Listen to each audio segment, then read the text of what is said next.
Добре дојдовте во видеото за невидливите правила на универзумот, сила и движење.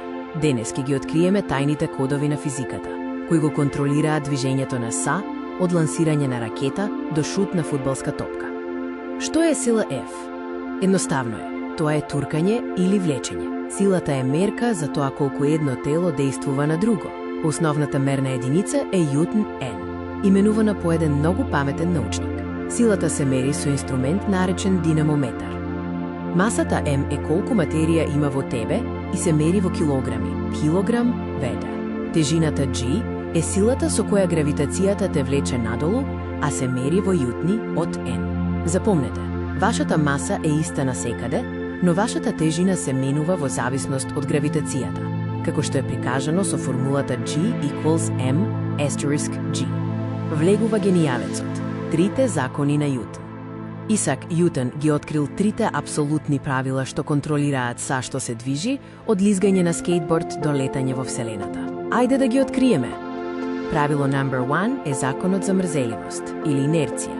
Предметите се мрзеливи. Ако стојат во место, сакаат да останат во место. Ако се движат, сакаат да продолжат да се движат. Оваа особина се нарекува инерција. Тие ќе се променат само ако некоја надворешна сила ги натера. Забавен пример за инерција. Кога автомобилот наеднаш ке закочи, вие продолжувате да се движите нанапред поради инерција. Затоа сигурносните појаси спасуваат животи. Капата за инерција исто така покажува дека тешките топчиња пружаат отпор и сакаат да останат во место кога наеднаш се завртувате. Правило number 2. Сила, маса и забрзување.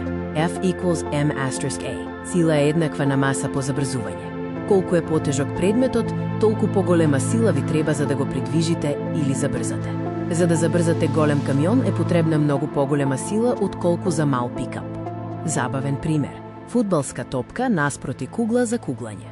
Ако ја шутнете фудбалската топка, таа лета далеку, бидејќи има мала маса.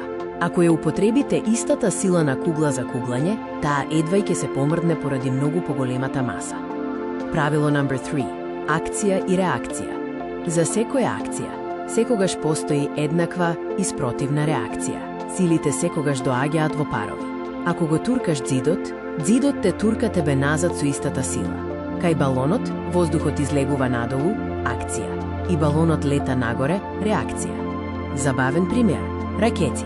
Ракетата го турка запаленото гориво силно надолу, акција. Горивото ја турка ракетата силно нагоре, реакција. Тие го користат. Третото правило на Њутон за да летаат во Вселената каде што нема воздух за кој би се туркале. Невидливи сопирачки.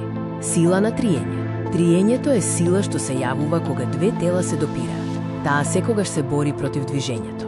Може да биде корисна како кога одиме без да се лизнеме или штетна како кога ги троши деловите на машините. Ултимативниот магнет. Гравитација. Гравитацијата е сила на далечина која држи са заедно. Што е поголем предметот, толку е посилна неговата гравитацијска сила. Таа е причината зошто сите предмети паѓаат кон центарот на земјата. Кодови за мамење. Едноставни машини. Не можеме да ги прекршиме правилата на Њутон, но можеме да ги надмудриме. Едноставните машини ни овозможуваат да употребиме мала сила на долго растојание, за да поместиме огромен товар на кратко растојание. Примери се макарата, тркалото и лустот. Моќта на лостот. Лостот е цврста прачка што се врти околу една точка наречена потпирач. Со мал труд може да се помести огромен товар. Архимед рекол: "Дајте ми доволно долг лост и ќе ја поместам земјата." Чиститки, сега сте мајстори по физика. Сега ги знаете невидливите правила на универзумот. Сили, маса наспроти тежина, трите закони на Њутон, триење, гравитација и лостови. Следниот пат, кога ќе шутнете топка или ќе возите велосипед, точно ќе знаете кој закон на физиката е виновен за тоа.